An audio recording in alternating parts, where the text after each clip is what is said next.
네, 안녕하십니까. 강수연입니다. 네. 이현주 의원님 드디어 얼굴을 뵙습니다. 안녕하십니까. 네, 반갑습니다. 네. 너무너무 바쁘실 텐데, 네. 이렇게 네. 자리를 마련해 주셔가지고, 정말, 저는 초대를 해서, 응하셔가지고, 정말 감사합니다. 네, 아닙니다. 요즘 많이 바쁘시죠? 영광입니다. 네. 요새, 그렇죠. 저는 8월달에 네.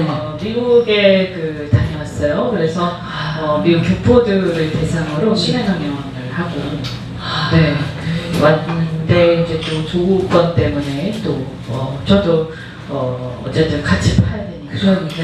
네. 그래도 최근에 그 탈북자 네. 돌아가셨잖아요. 네. 두분처럼 이제 아사를 하셨는데 그분들 지금 이제 장례식장에 모셔 있는데 네. 또 이분들 장례를 그 하나재단에서 급히 치르겠다고 난리를 치는 바람에 또 그거 막느라고 네. 오늘 또 힘들었습니다. 네. 지금 막고 있는 중입니다. 저는 이현주 의원님을 보면 네. 굉장히 잔다르크라는 이미지가 떠올라요.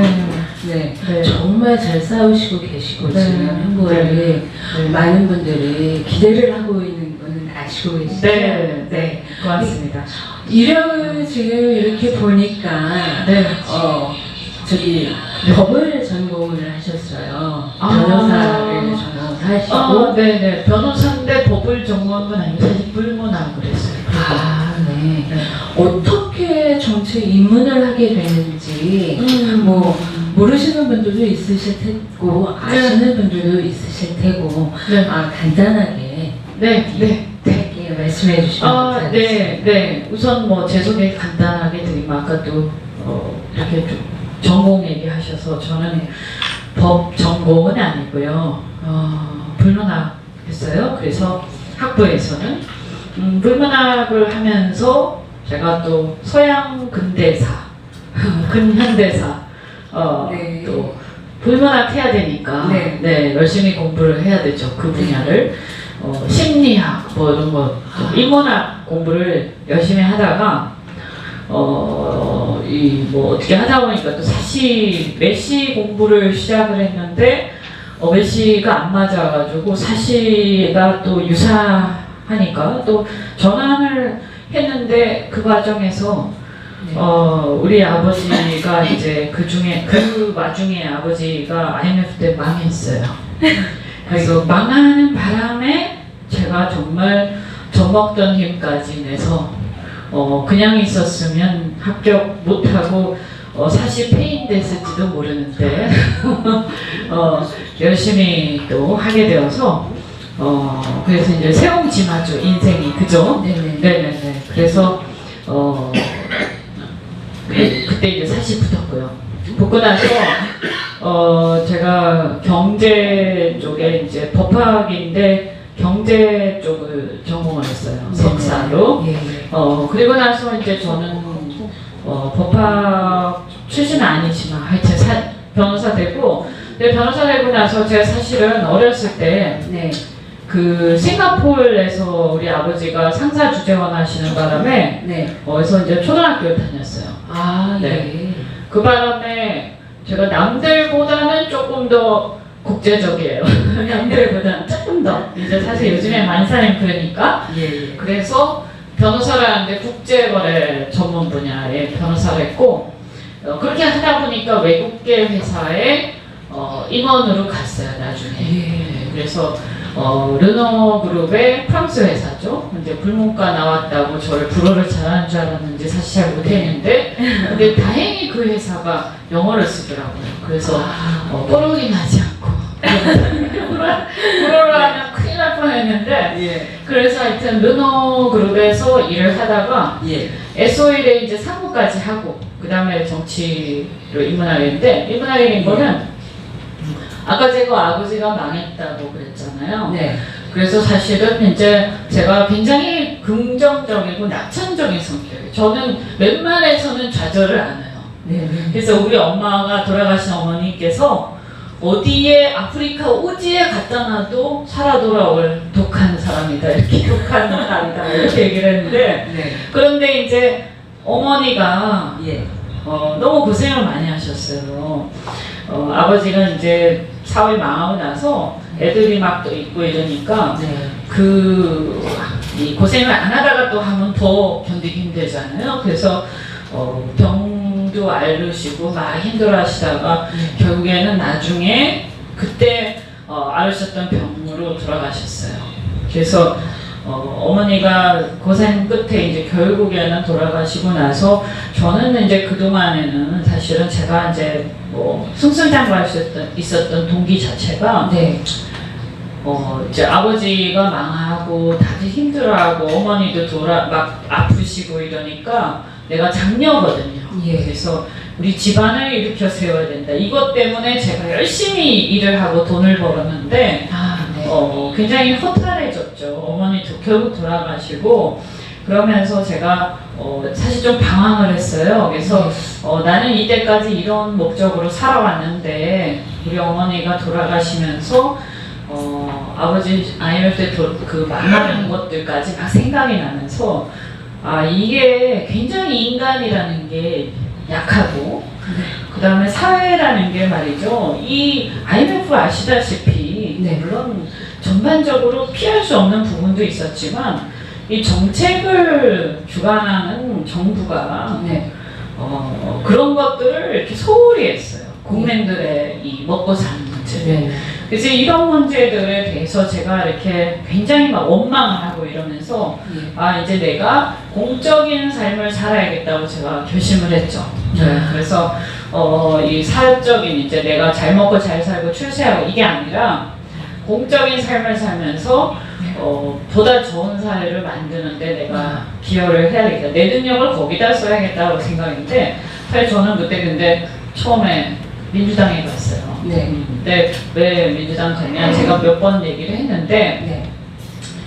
저는 뭐 나이가 젊잖아요. 아까 72년생이라고 소개를 했는데 그러니까 87년 소위 87년 이후에 학교 다니는 사람이에요. 그리고 네. 그때는 동구권이 몰라 그래가지고 네. 데모가 그렇게 하여튼 겉으로 드러나기엔 별로 없었어요. 나중에 보니까 이제 지하에서 한총련이라는 그 그룹이 있었던 것 같은데 어쨌든 제가 다닐 때 1학년 때 잠깐 좀 있고 그 다음부터는 거의 이제 없었죠. 네. 그래가지고 저는 뭐 사실은 그 87년 그 이전에 아니면 80년대에 그 운동권하고는 거리가 먼 사람이에요. 네. 근데 저는 사실은 이제 우리 또래가 볼 때 그 민주화 세력에 대한 좀 뭐랄까 멋있다? 뭐 그런 게 좀 있었죠. 그래서 민주화 세력이 멋있는 거 아니야? 뭐 이렇게 생각하고 했는데 저는 사실 그 민주화 세력이 뭘 했다고 생각을 했냐면 이제 과거에 이 산업화 때 군사정권에서 산업화를 성공을 했죠. 그래서 정말 나라가 경제적으로 번영을 했는데 우리가 먹고 사는 게 어느 정도 해결이 되면 국민들이 요구가 많아져요. 그래서 나는 이것도 하고 싶고 저것도 하고 싶은데 이래라 저래라 국가가 이제 자꾸 제약하고 이러면 이게 답답해지죠. 그래서 막 이제 불만이 많이 누적이 되거든요. 그래서 이 정도 이제 먹고 살게 되고 나니까 국민들이 민주화에 대한 열망이 막 일어났는데 그 성격은 저는 이제 자기 자유가 좀 더 확대되길 원하는 것이었다고 생각을 해요. 그리고 저는 자유주의자니까 그것에 대한 제가 좋은 생각을 갖고 있었죠. 근데 내가 민주당에 들어가고 나서 보니까 이 사람들이 자유를 위해서 싸웠다고 저는 생각을 했는데 역시 이 사람들이 특별히 자유에 대한 감이 있는 것도 아니고 어떻게 보면 굉장히 파시즘적인 그래서 자기들만 옳고 또 자기랑 다른 생각을 가지면 막 말을 못하게 하고 막 그러더라고요. 그래서 제가 그렇죠. 그래서 나는 굉장히 헷갈렸던 게 니네가 그 민주화를 한다고 분명히 얘기를 했는데 그럼 뭐 한 거야 도대체? 그리고 사회주의적인 얘기를 또 주장을 막 하잖아요.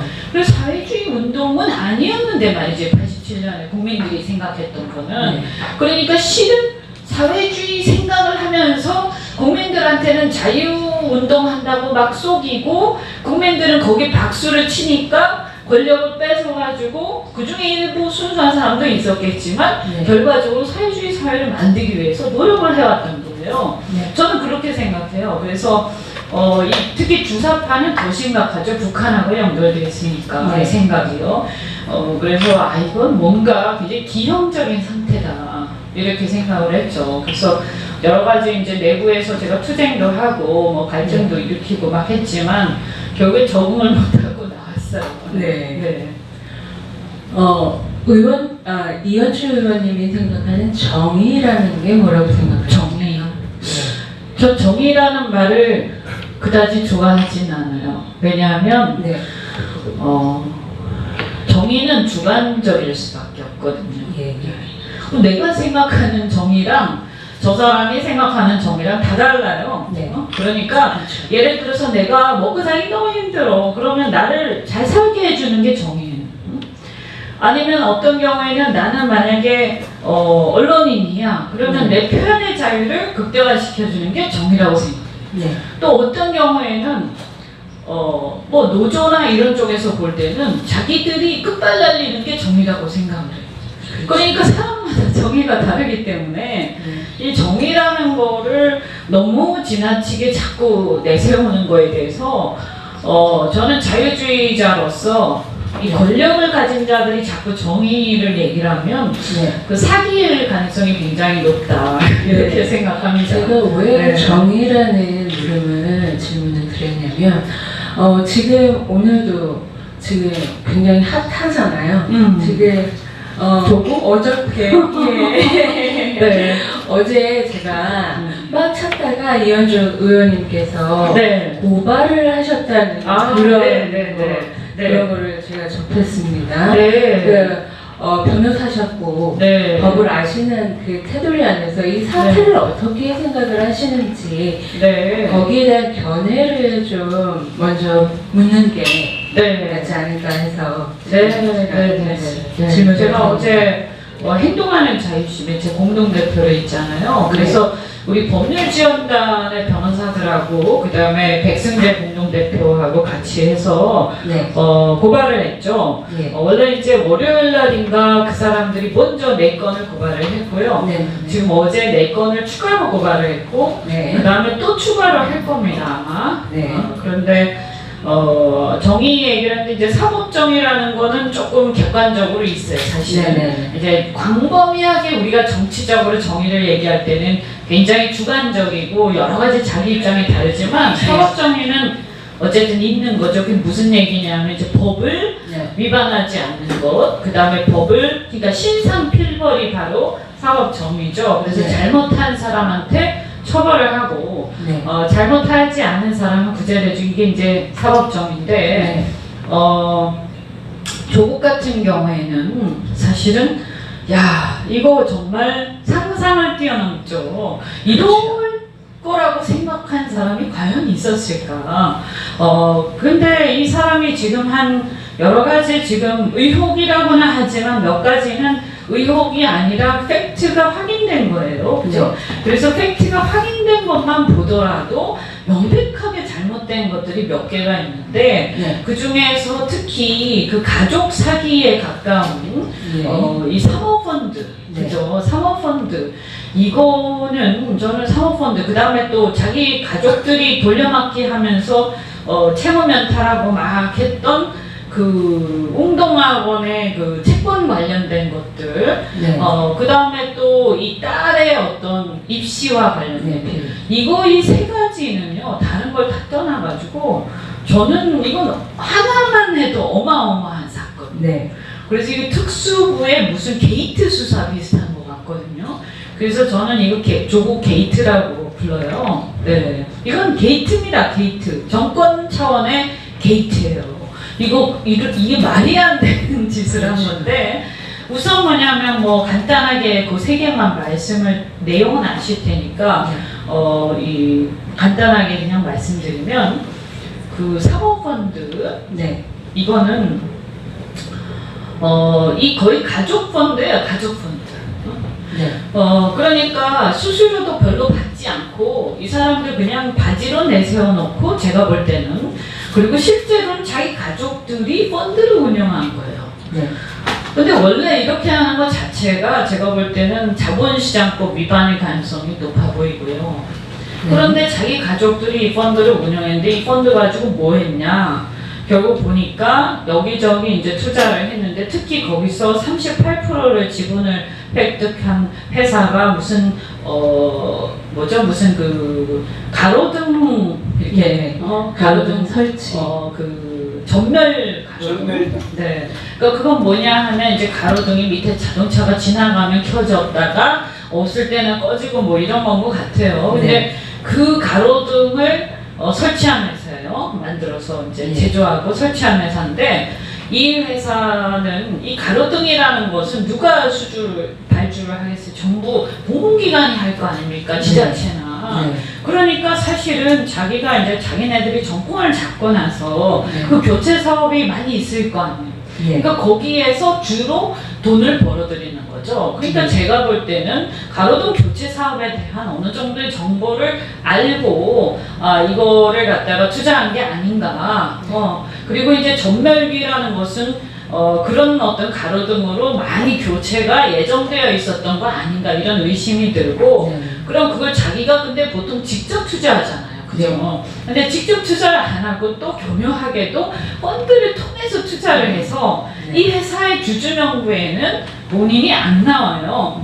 그리고 그 펀드는 사모펀드니까 자기 이름이 안 나오죠. 그리고 조국의 재산을 보면 사모펀드라고 돼 있기 때문에 이 회사에 투자한 줄 모르는 거죠. 그러니까 이것을 교묘하게 다 위장을 해가지고 어떻게 보면 제가 볼 때는 그래서 이걸 드러나지 않도록 하기 위해서 펀드라는 걸 한 번 더 통하게 했다. 그래서 자기들끼리 가족끼리 모여가지고 그것을 돈을 모아서 그 회사에 직접 투자한 거하고 똑같은 거 아니냐 이렇게 보이고요. 사실 누가 보더라도 그런 회사에 민정수석이 투자했다고 하면 문제가 있죠. 그런데 펀드 통했으니까 아무도 몰랐던 거죠. 그리고 이제 그것뿐만이 아니라 또 뭐 보니까 또 어떤 회사는 뭐 교육사업하는 코스닥 회사를 인수를 했던데 펀드가 근데 또 교육사업하는 회사인 줄 안단 말이에요 사람들은. 근데 또 그 회사가 어디다 투자했는가 봤더니 이 교육사업하는 회사가 뜻밖에도 그 연료전지의 뭐라고 해야 되죠? 연료전지의 이 소재가 되는 이 부품 이런 것을 만드는 회사에 투자하는 거예요. 그러면 이 연료전지라는 그 소재는 사실은 전략적 제품으로 볼 수도 있거든요. 우리가 봤을 때 앞으로 우리나라의 과학기술과 이런 거 봤을 때 그래서 야 이런데 왜 투자했을까? 그리고 그걸 교육사업하는 회사를 통해서 인수를 했잖아. 그런데 또 이 회사에 이 펀드에 누가 투자를 했냐면 누가 투자 약정을 또 했냐면 자기 가족만 있는 게 아니고요. 그 중국 공산당으로 추정되는 무슨 유한공사가 있어요. 과학기술 발전 유한공사인가 제가 정확한 이름 잊어버렸는데 이현주 TV에 나옵니다. 그래서 이 회사가 투자 약정을 6천억을 그러니까 굉장히 이상하죠. 도대체 중국 공산당의 그 어떤 뭐라고 해야 되나 그 중국 공산당이 만든 것으로 추정되는 그런 유한공사가 왜 여기다가 투자 약정을 했을까? 그러니까 뭐 여러 가지. 그러니까 이것만 봐도 지금 이거 대대적인 수사를 해야 되는 거 아닙니까? 이거 하나만 봐도 그런 거예요. 그리고 또 이 웅동학원 이것도요. 아버지가 학교를 인수를 했는데 이 학교가 사실은 별 돈이 없었던 모양이에요. 근데 어쨌든 학교를 인수해서 웅동학원을 여기 얘기 들어보니까 원래 굉장히 시내 한복판에 있던 학교를 땅을 팔고 저기 뭐 산중턱으로 옮기면서 또 차익을 많이 먹은 것 같더라고요. 근데 그 학교를 공사를 하잖아요. 근데 공사를 하면 돈을 줘야 되잖아요. 근데 공사를 또 하는 회사를 일감 몰아주기 하려고 자기 동생이 그 회사, 건설회사에 네. 일을 맡은 거예요. 네. 그래서 건설을 해주고, 네. 공사를 해주고, 네. 그럼 공사를 하려면 자재비, 인건비 다 필요한데, 그거를 갖다가 자재비, 인건비가 돈이 없으니까 빌린 거예요. 그래서, 기술 신용보증기금, 그러니까 이런 혈세가 들어가는 금융기관에다가 돈을 빌려가지고 공사를 한 거예요. 네. 그러면 돈 빌렸으니까 갚아야 되잖아요. 네. 그런데 공사 채권은 갖고 있을 거고, 네. 그럼 채무도 있죠. 기부 같은 데서 빌렸으니까. 네. 그러면 사실은 이걸 퉁치면 거의 사실은 이 건설회사는 자산이 없는 상태나 마찬가지인데, 네. 이걸 어떻게 했냐면 동생이 회사 청산을 해요. 회사를 없애요. 그리고 회사를 없애면서 그러면 기부 같은 데서는 돈을 받아야 되는데 못 받는 거죠. 근데 어떻게 했는지 모르겠는데 그 공사 채권은 또 양도를 해. 다른 회사를 하나 세워놓고. 그러니까 우리가 왜 회사가 빚이 많아지면요. 예. 이 아주 나쁜 수법인데 회사를 없애버리고 그래 빚을 털어버려. 응?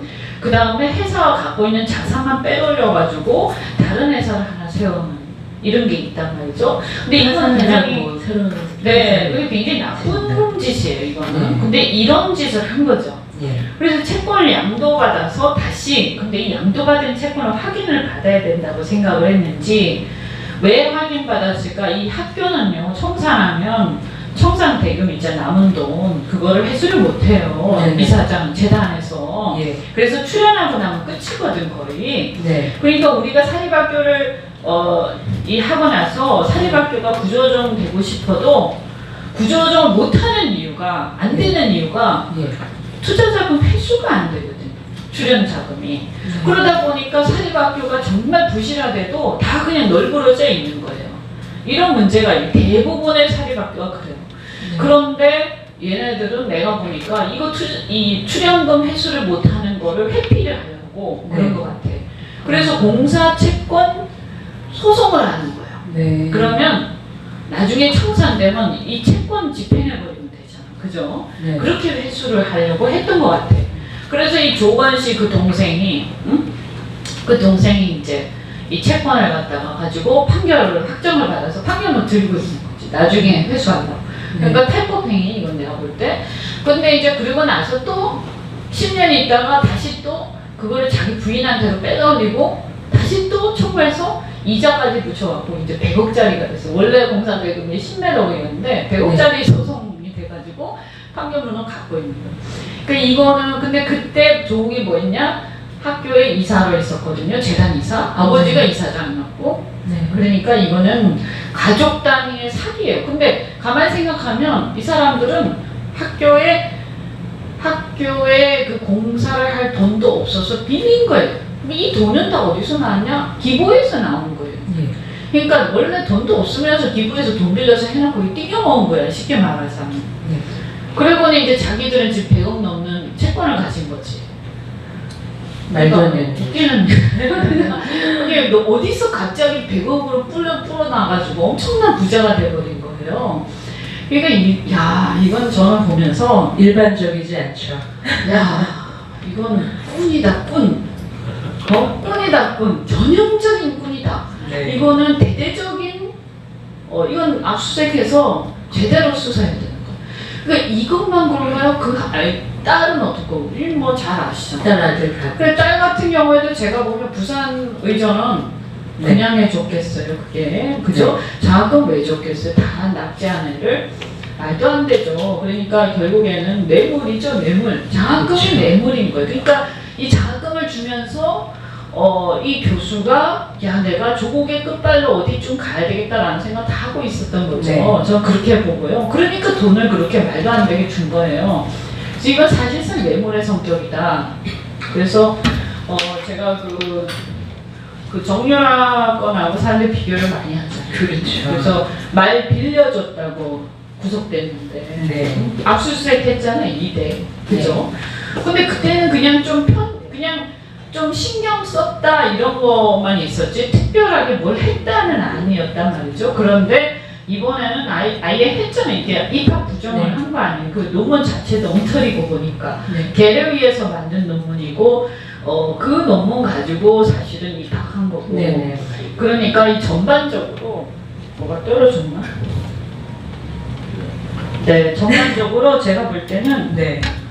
이거 지금 부산대학교 의대 의전원도 압수수색해야 돼요. 이제 같은 경우에는 네 분인가요? 구속되셨죠?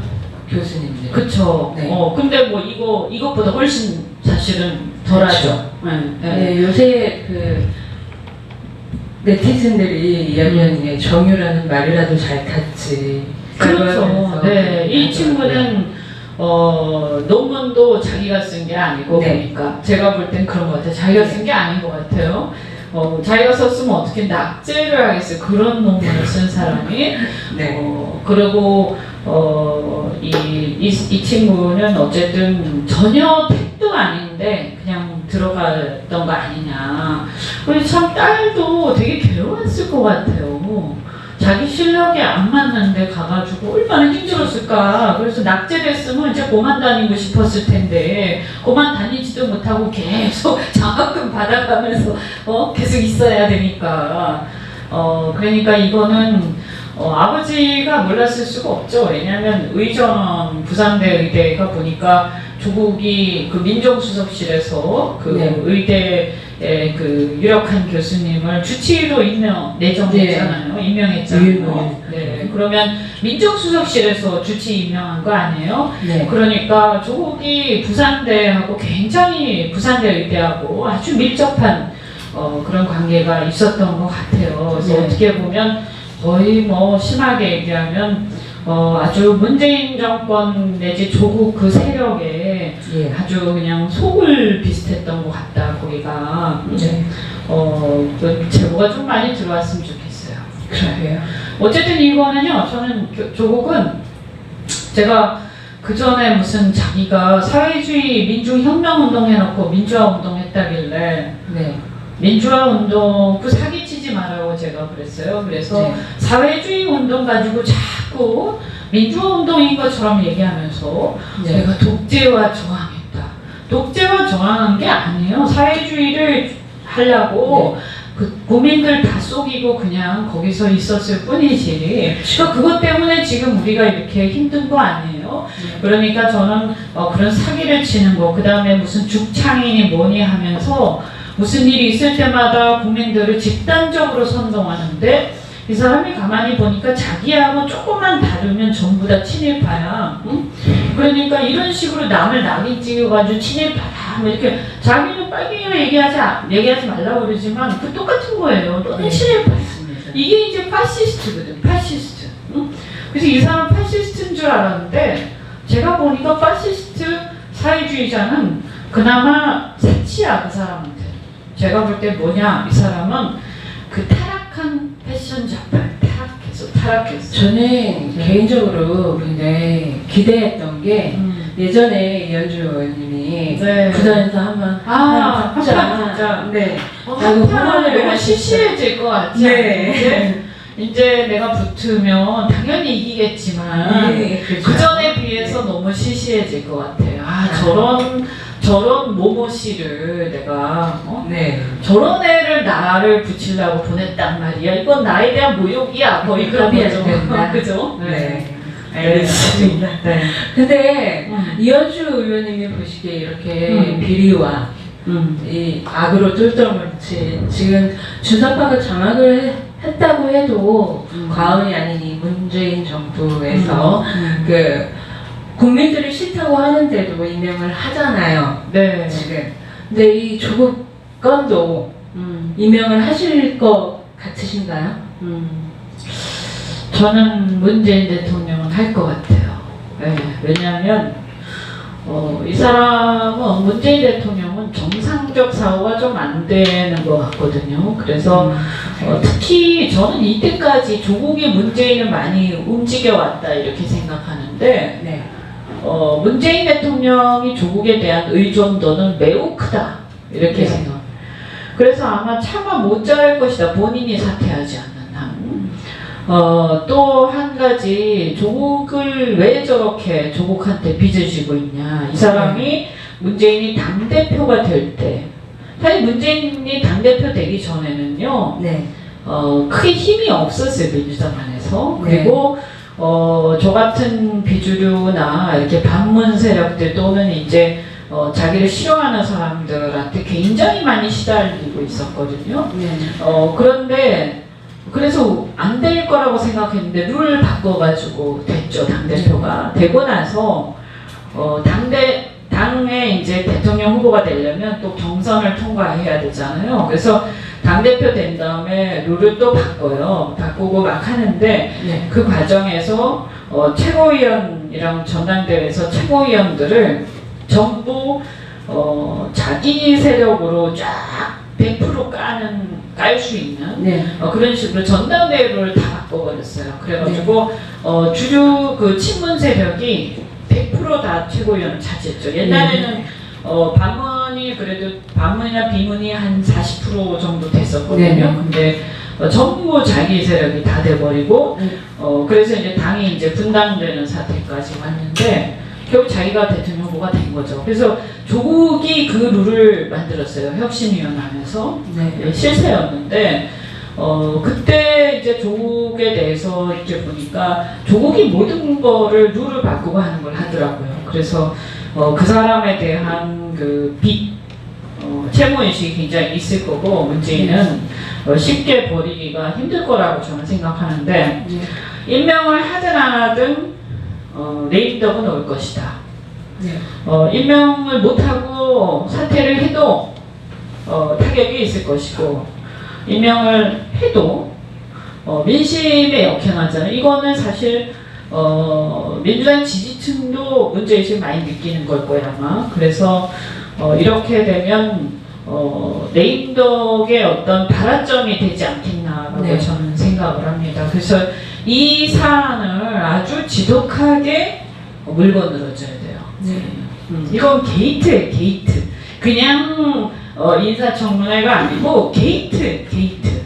그래서 이 보면 막 고대, 서울대 막 촛불 집회 한다고 하잖아요, 대학생들이. 네. 그렇죠. 20대가 이제 이탈하는 조짐이거든요. 그 다음에 어떠냐면 의사협회나 네. 그 다음에 그 평의사회 이런 데서 지금 다 성명 내고 네. 그 다음에 징계 착수하고 네. 그 다음에 고대하고 지금 그 단국대 이런 데서 다 지금 조사 들어갔거든요. 네. 그래서 이게 벌써 이제 이탈하는 조짐들이죠. 그래서 여기서 아마 제가 볼 때 논문 철회될 거예요. 그럴 가능성이 굉장히 높고 네. 그렇게 되면 이거는 사실은 임명 강행하기 굉장히 어려운 사태가 오는데 그래도 강행만 하면 아주 타격이 클 겁니다. 그래서 이거를 극대화를 해서 우리는 이거를 문재인 정권의 어떤 힘을 완전히 빼고 레임덕을 복격화시키는 계기로 확실하게 이거를 활용을 해야 돼요. 네. 뭐또 문자 실제로 그러니까 이거는 게이트라고 보셔야 돼요. 게이트. 네. 말씀 진짜 합니다. 네. 근데 이렇게 만든 지금 대한민국을 보면 망가질 대로 망가져가고 있잖아요. 그리고 미쳐가고 있다고 생각을 합니다. 한 사람으로 인해서 개인적으로 국민들도 많이 공감을 하시고 계시고 있다고 생각합니다. 거기에 중심이 되는 게 저는 2017년 3월 10일이 아니었나 라는 생각을 가지고 있는 한 사람입니다. 지금 탄핵 사태는 어떻게 이렇게 만들어졌으면 그거에 주범이 되는 이 주인공격 되는 사람들이 지금 정부를 장악을 하고 있잖아요. 거기에 대해서 탄핵 사태를 보시는 눈이 남다르실 것 같아요. 네. 예, 그 점에 대해서 한 말씀 부탁드립니다. 그때 이제 사실 그때는 우리는 이제 되게 무서웠죠, 사실. 그죠? 솔직히 얘기해서 막 문자 폭탄, 그 다음에 국회를 둘러싸고 협박하고 민심을 배신할 거냐, 뭐 그 다음에 이제 저는 뭐 또 민주당이었기 때문에 근데 민주당 비주류였죠. 그런데 이제 더 막 압박을 많이 받고 있었고. 그래서 이제 자칫 잘못하면 유혈 사태까지 날 수 있는 그런 상황이었는데 그런 상황에서 이제 의원들이 뭐 사실 그때는 탄핵 절차로 가자라는 것 자체에 대해서는 사실은 많은 의원들이 뭐 친박이든 비박이든 간에 그렇게 얘기들을 했던 것 같아요. 제 기억으로는. 왜냐하면 이 유혈 사태로 가면 안 되니까 국회에서 끝내자 뭐 이런 얘기들이 오가고 있었는데 그 안에서 이제 민주당이 있었으니까 제가 기억하는 거는 민주당 우리가 뭐 볼 때는 야 이게 숫자가 안 되지 않냐 이런 얘기들이 있었죠.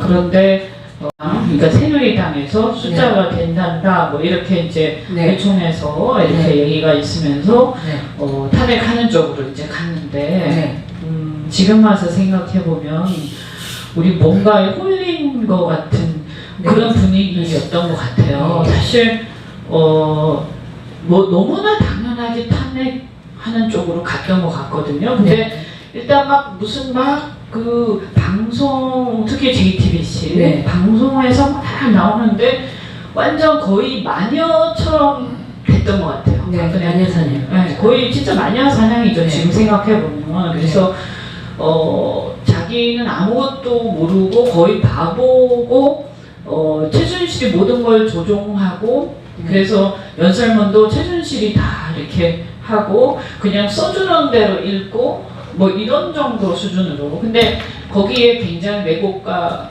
과장 같은 것들이 있었던 것 같고 심지어는 이제 거기서 여성이기 때문에 더 했던 것 같긴 한데 막 그 청와대 안에서 뭐 맞았다 그 뭐 무슨 보톡스 맞았다. 근데 그게 무슨 보톡스뿐만이 아니라 뭐 이상한 것도 얘기가 막 있었죠. 그래가지고 마치 이렇게 그 뭔지 뭐 기억이 안 나는데 마치 이상한 환각 뭐가 있었던 것 같은 분위기였어요. 그 방송의 내용들은. 그러니까 청와대 안에서 그 환각성이 있는 뭘 맞고 막 그런 일들이 있었던 것 같은 분위기 그런 느낌으로 막 가고 뭐 굿했다는 얘기도 막 있고 그죠? 그러면서 특히 이제 또 신앙이 있는 사람들은 충격을 받았죠. 저게 뭐지? 막 이랬는데 근데 그게 사실은 그냥 뭐 이런 의혹이 있다 이렇게 방송이 된 게 아니고 제 기억에는 그냥 기정사실화해서 막 나왔어요. 그래서 야 이보다 더한 일이 있겠는가 이런 정도였으니까. 근데 지금 보면 대부분이 지금 근거 없는 얘기. 그 다음에 보톡스가 아니고 그 무슨 약 이런 것도 사실은 실제적으로 그런 데 쓰인 게 아니라 그게 무슨 비상약으로 상비돼 있던 그런 다른 용도였잖아요. 근데 그거에 대해서 전혀 사실은 많이 다루지를 않았죠. 방송들도. 그다음 굿했다 이런 문제들도 반박이 거의 없었어요. 반박이 거의 없는 상태에서 일방적으로. 그리고 이제 지금 와서 보면 방송이라는 게 우리가 이렇잖아요. 저쪽이야 상대방은 막 이렇게 얘기를 해도 우리 쪽 방송은 이제 좀 반박도 해주고 막 이렇게 하면서 사람들이 긴가민가 이렇게 하고 지나가는데 그냥 모든 데가 다 그렇게 되니까 야 뭐 방송의 성향이나 이런 걸 다 떠나서 일사불란하게 저렇게 하는데 저기 거짓이 있을 수 있겠냐 이런 거에 대해서 아무도 의심하지 않죠. 그래서 이제 그때 뭐에 홀린 것처럼 뭐 이렇게 해가지고 그리고 막 압박을 받는 상황에서 또 당연히 이제 저는 뭐 또 그 민주당에 있었으니까 사실 제가 아무리 비주류라고 해도 진영 논리 같은 게 또 있었죠. 그래서 진영 논리 입장에서 상대니까 별로 그렇게 배려를 해서 굳이 고민하고 이렇게 안 했다는 게 더 맞는 얘기인 것 같고요. 그냥 그런가 보다 했지 진짜일까 아닐까 고민 안 했던 거죠. 근데 지금 보니까 굉장히 잘못된 부분이 많고 그래서 저는 사실은 야 이게 우리가 이제 앞으로는 어떤 문제가 방송이 되든 뭐라고 얘기를 하든 그대로 믿고 막 그 무슨 집단 심리에 의해서 네. 군중 심리에 의해서 네. 와 하는 거 이제 그만해야 되겠구나. 이거 그렇죠. 큰일 나겠구나. 나라 망치겠구나. 이런 막 회한이 들죠, 사실은. 네. 그리고 그런 반성도 들고 그래서 저는 사실은 그 이후에 이런 것들을 지켜보면서 제가 사실은 굉장히 무섭다는 생각도 하고 세상이 무섭구나. 그러면서 저 스스로도 뭔가 어떤 얘기들이 나올 때 네. 잘 안 믿기 시작했어요. 그래서 네. 요즘에는 뭐 이제 이 정부가 또 반일몰이 하면서 막 네. 이렇게 하잖아요. 반일몰이 하면서 또 막 하잖아요. 네. 그래서 제가 이제는 내가 좀 이게 뭔가 찝찝하면 알아보고 아니면 아니다 하고 얘기하고 욕을 먹어도 국민들한테 바른 얘기를 하고 이렇게 해야 되겠다. 그게 내가 이 옛날에 그런 일들이 있었던 것들에 대해서 이거 우리가 바로잡는 어떤 행동 아니겠는가 이제 이런 네. 생각을 하죠. 네. 그리고 이제 더 크게 보면 탄핵이라는 거를 바라보는 국민들의 관점은 전 두 가지가 있었다고 생각을 해요. 네. 그러니까 이제 하나는 이제 보수 진영 내부의 시각인데 네.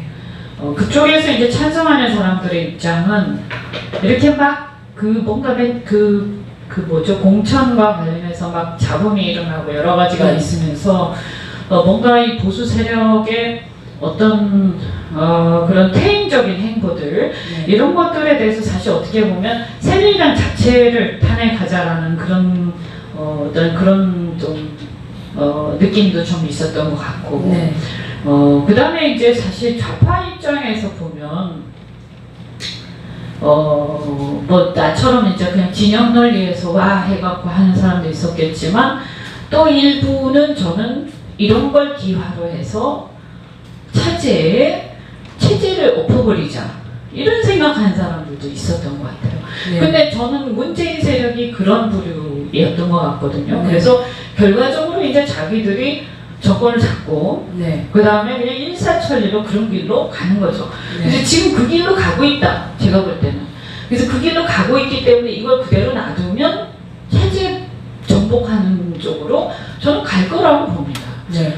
그래서 제가 사실은 탈당을 하면서 문재인이 대통령이 되면 안 된다라는 주장도 하고 막 했지만 네. 사실은 이게 체제를 확실하게 정복하는 이렇게까지 치밀하게 그 다음에 빠른 속도로 갈 거라고는 제가 생각했던 것보다 훨씬 더 지금 네. 심하게 하고 있어요, 사실. 그렇죠. 네, 그래서 이 체제를 탄핵한 거였다라고 제가 한번 얘기한 적이 있었는데 그런 점에서 굉장히 결과적으로 잘못된 거예요, 결과적으로. 그래서 이런 부분들에 대해서 이 심각성에 대해서는 저는 인정해야 된다, 이 심각성에 대해서. 그리고 이거를 돌리기 위해서 노력해야 된다고 생각합니다. 네, 알겠습니다. 저는 지금 이 순간 가장 정권을 바꾸기 위해서는 국민들의 지혜와 힘이 한데 모여야 된다고 생각을 하는 사람인데요.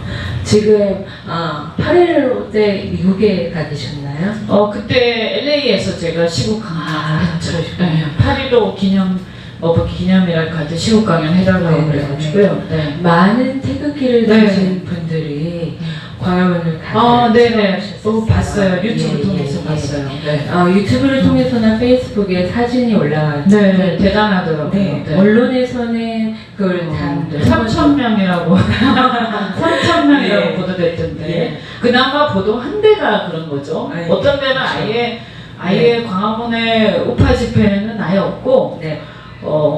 웃기는 게 뭐 아베를 규탄하는 집회만 맞습니다. 잠깐 나와. 사실 근데 제가 듣기로는 그 집회는 되게 조그맣게 구석에 있었다고 들었거든요. 네. 찾을 수 없는. 네. 근데 이게 너무 그래서 제가 네. 야 이건 악의적인 게 분명한 거죠. 그렇죠. 그래서 제가 볼 때는 그 부분에 대해서 그 방송이 있잖아요. 저는 그 부분에 대해서는 방송 심의를 신청해야 되지 않는가 싶은데. 네. 그리고 많은 지금 태극기 국민들이 태극기를 들고 나오고 계시고 지금 조국 사태가 터지는 바람에 2030 세대도 지금 출렁이고 있습니다. 네. 예, 지금 이럴 때 태극기 그 집회를 바라보시는 관점에서 어떤 식으로 생각을 하시고 계신지 왜 이 질문을 드리냐면 지금 무소속 계시잖아요. 네. 지금 많은 국민들이 이현주 의원님 네. 다음 행보에 대해서 굉장히 기대도 하시고 계시고 궁금해도 하시고 계시는 것 같아서 이런 말씀을 드려봅니다. 네. 어차피 이제 당을 나오는 거, 특히 뭐 저는 사실 바른미래당 탈당에 대해서는 크게 뭐 이렇게 큰 그걸로 생각하지 않는데 이제 네. 민주당을 탈당한 거는 그건 굉장히 큰 일이었죠, 제 입장에서는.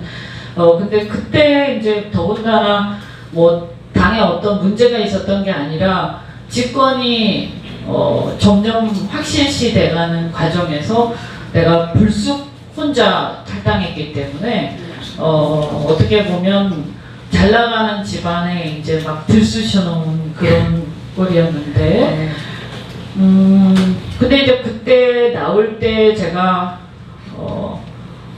그때 이제 굉장히 저는 뭔지 모르겠지만 이제 본능적인 거죠. 제가 볼 때는 본능적인 건데 제가 지금 지금 탈당하지 않으면 네. 난 평생 후회할 것 같아. 네. 이런 생각을 했어요. 그리고 문재인 문재인 후보가 대통령이 되는 것을 반드시 막아야 될 것 같아. 네. 이걸 못 막으면 안 될 것 같아. 뭔지 모르는 하여튼 그런 그 전부터도 저는 그 사람 반대를 많이 했기 때문에 네. 나라가 위태로워지는 상황으로 갈 것 같아. 그러니까 그런 굉장히 심각한 생각을 했어요. 근데 그게 탄핵 과정을 지켜보면서 저는 동의도 하고 찬성도 하고 막 했는데 네. 이게 이제 어느 순간부터 무서워지기 시작하면서 네. 제가 이런 과정들에서 특히 문재인 대통령이나 이 사람들에 대해서 무섭다는 생각을 하기 시작했고요. 그전에도 제가 반대는 했죠. 반대는 했지만 무섭다는 수준까지는 아니었거든요. 근데 어떤 게 계기였냐면 검찰개혁에 대해서 얘기하는 상황이었는데 저는 검찰의 개혁 방향은 대통령으로부터 이 사건 독립이라고 생각하거든요. 그런데 내가 그렇게 얘기했더니 그게 아니라는 거예요. 그러면서 공수처를 해야 된다고 주장을 하길래 네. 그걸 하게 되면 대통령이 검찰을 지배하게 될 텐데 왜 거꾸로 가냐? 제가 이렇게 주장을 했죠. 네. 그랬더니 막 논쟁을 하다가 내가 설득이 안 되니까 누가 나한테 이러는 거예요. 불쑥. 야, 우리가 집권할 거잖아. 그러는 거예요. 그래서 깜짝 놀랐죠. 네. 이게 어떻게 보면 민낯을 본 거죠. 민낯을. 네. 저는 사실 누가 그 책에도 제가 나는 왜 싸우는가. 네. 사람이 싸우려면 뭐가 있어야 돼요. 그냥 뭐 밋밋하게 싸우기 힘들거든요. 예. 감정이 있어야 싸울 수가 있어요. 감정. 네. 그럼 그게 복수심이든 아니면 어떤 공포. 그러니까 나라가 망할 것 같아. 이런 두려움이든 아니면 어떤 분노든 뭐가 있어야 돼요. 그래야 이게 막 끌어오르면서 싸우는 거거든요. 그게 아니라 난 아무렇지도 않으면 싸울 수가 없어요. 그렇잖아요. 그렇죠. 근데 저 같은 경우는 여러 가지가 다 있지만 나라가 망할 것 같아 이런 두려움도 있고 공포도 있고 다 있지만 그러다가 제가 진짜 열받을 때가 어떨 때냐면 그들이 했던 위선적 행태에 대한 분노예요. 네. 그러니까 나한테 옛날에 박근혜 정권 때 이명박 정권 때 옛날에 내가 이렇게 민주화나 이런 자유에 대해서 굉장히 순진하게 생각할 때 네. 나한테 이 정권들이 자유를 제한하는 게 있으니까 그리고 이 정권들이 부패한 부분들이 있으니 잘못된 게 있으니까 싸우자. 네. 그러면 어느 정권이나 잘못된 부분들이 조금씩은 있잖아요. 네. 근데 지금보다 훨씬 제가 볼 때 덜하지만 그때도 뭐 약점들은 있었으니까. 근데 그때 제가 느끼기에는 우리가 막 비판하면 잘못했을 때 잘못을 인정했거든요. 그때. 네. 근데 그때 비판할 때 저는 진심으로 비판했는데 이러면 안 되잖아. 나라가 이렇게 가면 안 되지. 이렇게 비판을 했는데 근데 그때 걔네들이 나를 보면서 얼마나 웃었겠어요. 네. 우리는 사실은 정권 잡아가지고 한탕 해먹으려고 그러고 있는데 저거는 뭣도 모르고 앞에서 막 열내고 있네 이랬을 거 아니에요. 그러니까 지금 이런 어떤 행태를 보고 있으면 너무나 분노하는 거죠. 이거 완전히 나를 갖고 놀았어. 이런 게 막 있는 거죠, 나는. 그러니까 내가 니들을 용서하지 못하겠어. 자유를 얘기해놓고 민주주의를 얘기해놓고 사실은 정반대로 국민들을 짓밟고 있잖아. 그러니까 그 위선에 대해서 반드시 응징해야 되겠다. 이런 게 이제 저는 있는 거죠. 그러면 이렇게 하려면 이겨야 돼. 무조건 이겨야 돼. 네. 그리고 나라가 지금 대한민국이 아주 그냥 추락하고 있어요. 네. 근데 국가가 가다가 이렇게 잘 올라갈 때도 있고 약간 주춤할 때도 있지만 지금은 퇴행하고 있고 분명히 퇴행하고 있거든요. 뭐 그 전에 다 잘했다고 제가 얘기하는 건 아니에요. 근데 분명히 퇴행하고 있단 말이에요. 그러면 이거는 막아야 되죠. 네. 그리고 이렇게 추락이 가속도가 붙어버리면 끝나요. 끝나. 그래서 이걸 막으려면 무조건 저는 권력 잡고 봐야 된다. 권력을 잡으려면 힘을 합해야 된다. 네. 그래서 제가 총선 때 우리 아직까지는 어쨌든 소선거구제로 가잖아요. 네. 그래서 1등을 해야 돼요. 막 2등, 3등 다 소용이 없어요. 네. 제가 뭐 과거에도 그 바른미래당 선거도 해봤지만 네. 다 소용이 없어. 3등 하면 뭐예요? 내가 안철수한테도 예전에 그랬어요. 3등, 2등, 3등 멋진 2등 같은 거 소용이 없다. 무조건 1등을 해야 돼. 네. 선거에서. 그 1등을 혼자서 못하면 손잡고 1등 해야 돼. 네. 좀 덜 미운 놈하고라도. 네. 그래서 이 반드시 저는 힘을 합해야 된다. 그리고 권력을 잡고 가야 된다. 그리고 우리가 저는 일본의 자민당을 좀 볼 필요가 있다고 생각해요. 한국이란 나라가요, 북한의 위협을 계속 받아요. 네. 그리고 중국의 위협이 어마어마하게 다가오고 있어요. 홍콩을 보세요. 이런 상황에서 우리가 이 국가의 정체성, 그러니까 자유민주주의를 지키고자 하는 세력들이 전부 손을 안 잡으면 이건 큰일 나요. 그래서 권력을 잡아야 되는데 그걸 소수 세력으로 잡아서도 안 돼요. 소수 세력으로 잡으면 지도를 못해. 국가를 통치할 수가 없어요. 그래서 다수 세력으로 반드시 잡아야 되는데 그 다수 세력 안에 이 어떤 코어 세력이 똑똑하면 되는 거예요. 저는 그렇게 생각해요. 거기서 100% 그럴 수는 없어요. 그래서 약간 마음에 안 들어도 이제 같이 다 손 잡는데 문제는 좀 기회주의적이고 이런 사람들이 코어로 들어올 수 없게 하면 되는 거죠. 그래서 이제 이런 게 정치를 잘해야 된다고 저는 생각해요. 전략도 잘 짜야 돼요. 근데 자민당이 보면 그래도 일본이 안정적으로 저렇게 공산주의나 이런 위협에 넘어가지 않고 네. 저렇게 안정적으로 갈 수 있는 것은 어쨌든 당 안에 전부 다 끌어들여서 개파를 가지고 정리를 하잖아요, 일본이.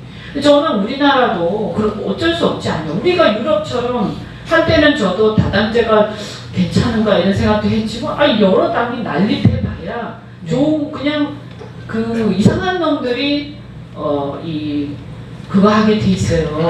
편치게 돼 있거든요. 네. 네, 그래서 저는 어쨌든 통합을 해야 된다. 그래서 권력을 잡아야 된다. 더 나가서 집권 안 하면 다 땡긴다. 정부 소용이 없어요. 명예 회복도 안 돼요. 그래서 이걸 아까 저는 어느 정도 저는 이 부분에 대해서 명예 회복도 해야 된다고 생각하거든요. 보수 세력이. 그리고 그것도 권력 잡아야 되는 거예요. 네. 그래서 그걸 잡기 위해서 우리가 사실은 많은 사람들을 끌어들이자. 그래서 공통된 부분이 뭐냐? 자유민주주의와 시장경제라는 우리 가치. 네. 이걸 가지고 여기 동의하고 이 국가 공동체 합의점 그 가치에 반하는 얘기들을 자꾸 하는 사람들. 그 사람들을 이게 퇴출시켜야 돼요. 네. 근데 그걸 퇴출시키려면 이걸 구석으로 몰아붙여서 퇴출시켜야지. 이 사람들이 다수 세력이 되면 우리가 쫓겨나는 거예요. 네. 네. 지금 말씀하셨다시피 저희가 지금 열세잖아요. 네. 우파가 지금 열세에 지금 허덕거리고 있습니다. 지금 좌파 정권에 대한 투쟁 방향성에 대해서 네. 안 넘어갈 수가 없네요. 네. 그냥 말씀 한마디 부탁드립니다. 네, 그래서 아까 총선인 거 같은 얘기인데, 뭐 저는 그래서 아까 한국당 이런 한국당만 가지고도 안 되고 한국당 네. 빼고도 안 되는 상황이라고 저는 보는데, 마찬가지요. 일단 뭐냐면요, 저는 뭐 이런저런 저도 뭐 싫은 사람도 있고 막 그래요. 그렇지만 이 통합이 정말 중요하다. 네. 힘을 합해서 권력부터 잡고 봐야 돼. 그런데 그 통합을 주도해야 하는 세력이 어디인가가 중요한 거예요. 네. 그러니까 통합을 안 한다고 자꾸 하다 보면 통합 주도하는 세력에 밀려요. 밀린다니까. 그럼 코어 세력이 엉뚱한 놈들이 되는 거예요. 네. 그래서 반드시 코어 세력이 더 결연하고 더 선명하고 이런 쪽의 코어가 돼야 되는 거 아니에요? 그래야 나중에 흔들리지 않죠.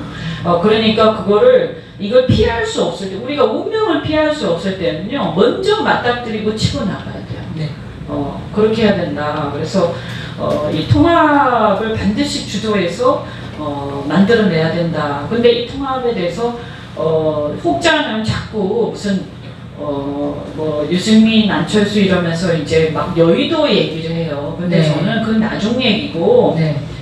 더 중요한 건 국민을 통합하는 거라고 생각해요. 국민을. 그래서 통합에 대한 여론을 만들어내는 것. 그래서 그거를 국민들로 하여금 동의하게끔 하는 그 분위기부터 먼저 만들어서 국민들 사이에 흩어져 있는 마음을 만들어내는 게 더 우선이다. 그런 다음에 이제 여의도의 통합을 해내간다 이런 건데, 그 과정에서도 문제가 있는 부분들에 대해서는 서로가 다 반성할 필요가 있다라고 저는 생각하고요. 그걸 계파 싸움으로 또 갖고 가서도 안 된다고 네. 생각해요. 그러다 보면 이런 과정에서 그 자체가 감동을 주게 되고 국민들이 집중하게 돼요. 그러니까 이런 어떤 구도가 유리하게 변해가면요, 언론이 관심을 가지거든요. 근데 우리가 이제 이 싸움에서 중요한 것은 언론의 관심을 끌어야 돼요. 언론의 관심을 끌어서 프레임을 이슈를 내 중심으로 갖고 가는 게 굉장히 중요해요. 네. 남이 하는 거에 대해서 내가 반대하고 찬성하고 계속 가면 그쪽에 끌려다니는 거고, 지금 네. 다니는 머리가 그렇잖아요. 우리 중심의 아젠다를 만들어서 끌고 가야지 내가 유리한 입장에서 이거를 해나가는 거거든요. 그래서 그러려면, 그래서 제가 통합 얘기를 하는 것이고, 그 외에도 이제 이 조국 문제를 기점으로 해서 이 위선적 행태들에 대해서 아주 강력하게 비판을 하는데, 이제 이게 먹히려면 우리도 좀 깨끗해야 될 거 아니에요. 그죠? 네. 그래서 과거에 이제 뭔가 경력들이 조금 이런 사람들은, 좀 약점이 있는 사람들은 좀 뒤로 물러나 줘야 돼요. 네. 그래서 약점이 없는 사람들이 전면에 나서야 된다. 저는 그렇게 생각하고, 그래서 이런 부분들에 대해서 자꾸 너무 서로 욕심을 부리다 보면 안 되거든요. 그러니까 국민들이 이런 부분들에 대해서 이제 비판 의식을 가지고 정치권을 잘 지켜볼 필요가 네. 있다. 쭉 듣다 보니까 이현주 의원님이 참 정의로워 보이십니다.